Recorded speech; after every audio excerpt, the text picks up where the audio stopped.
Hi hi ಎಲ್ಲರೂ ಹೇಗಿದ್ದೀರಾ? ನಾನು ಲಾಸ್ಟ್ ವಿಡಿಯೋದಲ್ಲಿ ಮಿನಿ ವ್ಲಾಗ್ ಹಾಕಿದ್ದೆ ಡ್ರೆಸ್ಸಿಂಗ್ ಟೇಬಲ್ದು ನೋಡಿರ್ತೀರ ಅಂದ್ಕೊಳ್ತೀನಿ. ಮಿನಿ ವ್ಲಾಗ್ ನೋಡಿದ್ರೆ ಲಿಂಕ್ ಕೊಟ್ಟಿರ್ತೀನಿ, ಚೆಕ್ ಮಾಡಿ. ಅಲ್ಲೇ ನಿಂತ್ಕೊಂಡು ವಿಡಿಯೋ ಮಾಡ್ತಾ ಇದ್ದೇನೆ. ಓಕೆ, ಕ್ಯಾಮ್ರಾ ಒಂದು ಕಡೆ ಓಕೆನಾ? ಅಲ್ಲೇ ನಿಂತ್ಕೊಂಡು ವಿಡಿಯೋ ಮಾಡ್ತಾಯಿದ್ದೀನಿ. ಈಗ ಅವತ್ತು ನಾನು ತಲೆಗೆ ಆಯಿಲ್ ಹಚ್ಕೋಬೇಕು ಅಂತ ಅಂದ್ಕೊಂಡಿದ್ದೀನಿ. ಹಾಗೆ ಹಚ್ಕೊಂಡಾಯಿತು ಸ್ವಲ್ಪ. ಏನಂದರೆ ಆಯಿಲ್ ಹಚ್ಕೊಳ್ಳೋದು ತಲೆಗೆ ತುಂಬ ಇಂಪಾರ್ಟೆಂಟ್. ಯಾಕಂದರೆ ಈಗ ನಾವೊಂದು 4 ದಿವಸ ಆಯಿಲ್ ಹಚ್ಕೊಂಡು ಸ್ನಾನ ಮಾಡಿರ್ತೀವಿ ಅಂದ್ಕೊಳ್ಳಿ. ಆಮೇಲೆ ಆಯಿಲ್ ಹಾಕೋದೇ ಇದ್ದಾಗ ನಮ್ಮ ತಲೆಯಲ್ಲಿ ಆಯಿಲ್ ಹೇಳ್ತಾರೆ, ಅಯ್ಯೋ ಜಿಡ್ಡಿನ ಅಂಶ ಇದೆ, ಜಿಡ್ಡಾಗಿದೆ.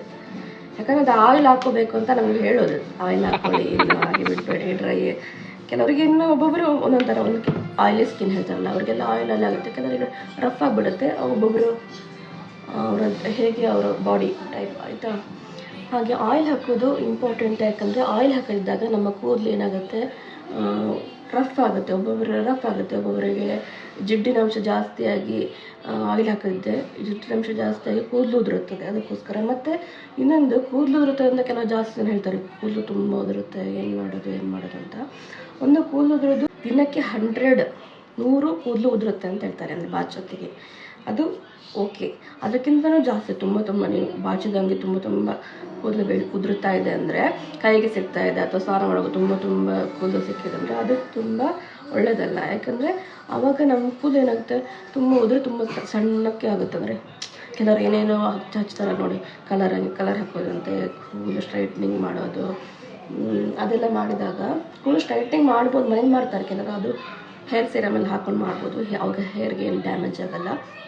ಹಾಗೆ ಡೈರೆಕ್ಟಾಗಿ ನಾವು ಬಿಸಿಯನ್ನು ತಾಗಿಸಿದಾಗ ಕೂದಲು ಡ್ಯಾಮೇಜ್ ಆಗೋ ಚಾನ್ಸ್ ಇರುತ್ತೆ. ಅದಕ್ಕೋಸ್ಕರ. ಮತ್ತು ಇನ್ನೊಂದು, ಕೂದಲಿಗೆ ನಾವು ಹೇಗೆ ತಲೆಗೆ ಸ್ನಾನ ಮಾಡಿ ಎಣ್ಣೆ ಹಚ್ಚೋದು ಇಂಪಾರ್ಟೆಂಟ್. ಅಂದರೆ ಎಣ್ಣೆ ಹಚ್ಚದಿದ್ದಾಗ ಕೆಲವರು ಹೇಳ್ತಾರೆ, ತಲೆಗೆ ನಮಗೆ ಕಣ್ಣು ಉರಿತಾ ಇದೆ, ತುಂಬ ಹೀಟ್ ಆಗಿದೆ ಅಂತ.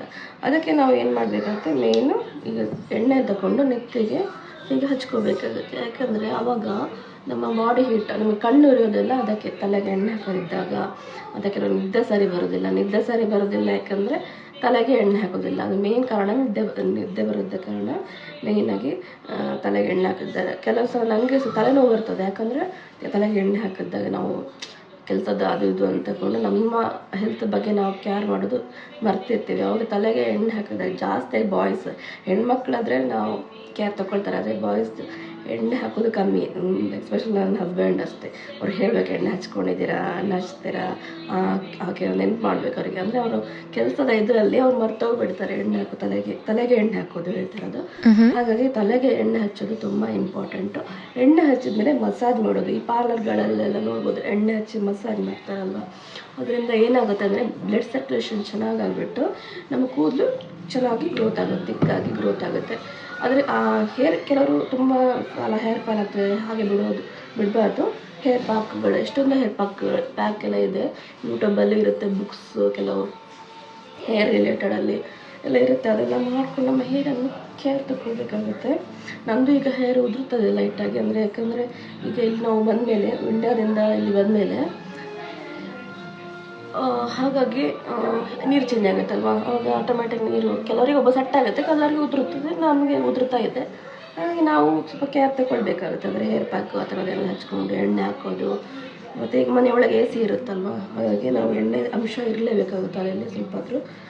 ಪೂರ್ತಿಯಾಗಿ ಅದಾದರೆ ಕೂದಲೆಲ್ಲ ಡ್ರೈ ಆಗುತ್ತೆ. ನೀವು ನೋಡ್ಬೋದು, ವಿಂಟರಲ್ಲಿ ಕೂದಲು ಡ್ರೈ ಆಗೋದಲ್ಲ, ಹಂಗಾಗ್ಬಿಡುತ್ತೆ AC ಇರೋದ್ರಿಂದ. ಎಣ್ಣೆ ಹಾಕೋದು ತುಂಬ ಇಂಪಾರ್ಟೆಂಟ್. ಎಣ್ಣೆ ಹಚ್ಚಿದ ಮೇಲೆ ತಲೆಗೆ ಮಸಾಜ್ ಮಾಡೋದು ಕಣ್ಣಿಗೆ ಒಳ್ಳೆಯದು, ನಮ್ಮ ತಲೆ ಕೂದಲಿಗೂ ಒಳ್ಳೆಯದು.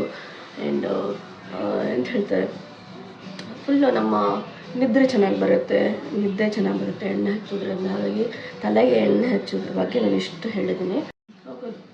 ಔಟ್ಸೈಡ್ ಹೋಗೋದು ಒಳ್ಳೆಯದಲ್ಲ ಅಂತ ಹೇಳ್ತೇನೆ. ಯಾಕಂದರೆ ಕೂದಲಲ್ಲಿ ಬೇಗ ಎಣ್ಣೆಗೆ ಬೇಗ ಡಸ್ಟ್ ಅಂಟಿಕೊಂಡು ಹೇರ್ ಫಾಲು ಜಾಸ್ತಿ ಆಗುತ್ತೆ. ನನ್ನ ಮಕ್ಕಳು ಅಷ್ಟೇ, ಕೂದಲು ತುಂಬ ಉದ್ದಾಯಿತು. ಇಲ್ಲಿ ಬಂದಮೇಲೆ ಸ್ವಲ್ಪ ಹೇರ್ ಕಟ್ ಮಾಡಿಸಿದ್ದೀನಿ, ಶಾರ್ಟಾಗಿ ಮಾಡಿಸಿದ್ದೇನೆ.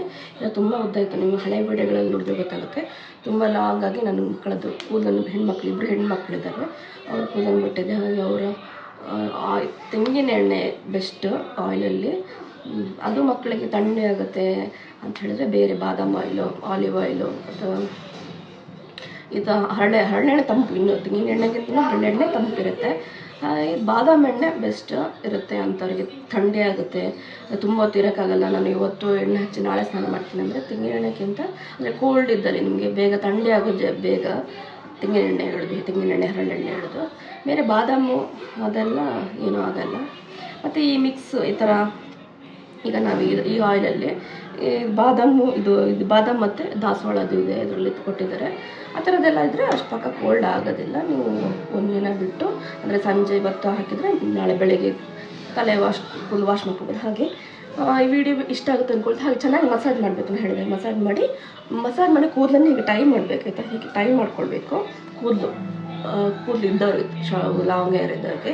ಯಾಕಂದರೆ ಬಿಟ್ಟರೆ ಏನಾಗುತ್ತೆ ನಮ್ಮ ಫೇಸ್ಗೆಲ್ಲ ಅದೇನಾಗುತ್ತೆ, ನಾವು ಎಣ್ಣೆ ಅಂಶ ನಮ್ಮ ಫೇಸಲ್ಲಿ ಕುತ್ಕೊಂಡು ಪಿಂಪಲ್ ಇದ್ದವ್ರಿಗೆ ಜಾಸ್ತಿ ಆಗಿಬಿಡುತ್ತೆ. ಅದಕ್ಕೋಸ್ಕರ ಎಣ್ಣೆ ಹಚ್ಚಿದ ಮೇಲೆ ಚೆನ್ನಾಗಿ ಮಸಾಜ್ ಮಾಡಿ ಹೀಗೆ ಚೆನ್ನಾಗಿ ಟೈ ಮಾಡಬೇಕು. ತುಂಬ ಎಣ್ಣೆ ಹೀರ್ಕೊಳ್ಳುತ್ತೆ, ಬುಡ ಸಮೇತ ಚೆನ್ನಾಗಿ ಹೀರ್ಕೊಳ್ಳುತ್ತೆ ಒಂದು, ಮತ್ತು ಮುಖದಲ್ಲಿ ಪಿಂಪಲ್ಸ್ ಅದೆಲ್ಲ ಜಾಸ್ತಿ ಆಗೋದು ತಡೆಯುತ್ತೆ ಅಂತ ಹೇಳ್ಬೋದು. ಹಾಗೆ ಈ ವಿಡಿಯೋ ನಿಮಗೆ ಹೆಲ್ಪ್ಫುಲ್ ಆಗಿದೆ ಅಂದ್ಕೊಳ್ತೀನಿ. ಹೆಲ್ಪ್ಫುಲ್ ಆದರೆ ಒಂದು ಲೈಕ್ ಕೊಡಿ. ಹಾಗೆ ಸಬ್ಸ್ಕ್ರೈಬ್ ಮಾಡಿದವರು ಪ್ಲೀಸ್ ಸಬ್ಸ್ಕ್ರೈಬ್ ಮಾಡಿ, ನನಗೆ ಹೀಗೆ ಸಪೋರ್ಟ್ ಮಾಡಿ ಅಂತ ಕೇಳ್ತೀನಿ. ಹಾಗೆ ಥ್ಯಾಂಕ್ ಯು ಸೋ ಮಚ್ ಇಷ್ಟವರೆಗೆ ವಿಡಿಯೋ ನೋಡೋದಕ್ಕಾಗಿ. ನಾನೇನು ಮಾತಾಡೋದ್ರಲ್ಲಿ ತಪ್ಪಿದರೆ ಕ್ಷಮಿಸಿ, ಮತ್ತು ನನಗೆ ಸಪೋರ್ಟ್ ಮಾಡಿ ಹೀಗೆ ಅಂತ ಕೇಳ್ತಾ ಇವತ್ತಿನ ವಿಡಿಯೋ ಇಲ್ಲಿಗೆ ಎಂಡ್ ಮಾಡ್ತೀನಿ. ಹೋಪ್ ನಿಮಗೆ ಇಷ್ಟ ಆಗಿರುತ್ತೆ ಅಂದ್ಕೊಳ್ತೀನಿ. ತುಂಬ ತಲೆ ಕೂದಲಿಗೆ ಎಣ್ಣೆ ಯಾಕೆ ಹಚ್ಕೋಬೇಕಂತ ನಾನು ಇವತ್ತಿನ ವಿಡಿಯೋದಲ್ಲಿ ಬ್ರೀಫಾಗಿ ಹೇಳಿದ್ದೀನಿ, ನಿಮಗೆ ಅರ್ಥ ಆಯಿತು ಅಂದ್ಕೊಳ್ತೀನಿ. ಇನ್ನು ನೆಕ್ಸ್ಟ್ ಇನ್ನೂ ಉಪಯುಕ್ತವಾಗುವ ಅಂದರೆ ಕಂಟೆಂಟ್ ಇರೋ ವಿಡಿಯೋನ ಇಟ್ಕೊಂಡು ಬರ್ತೀನಿ. ಅಲ್ಲಿ ತನಕ ಕಾಯ್ತಾ ಇರಿ. ಬಾಯ್, ಟೇಕ್ ಕೇರ್.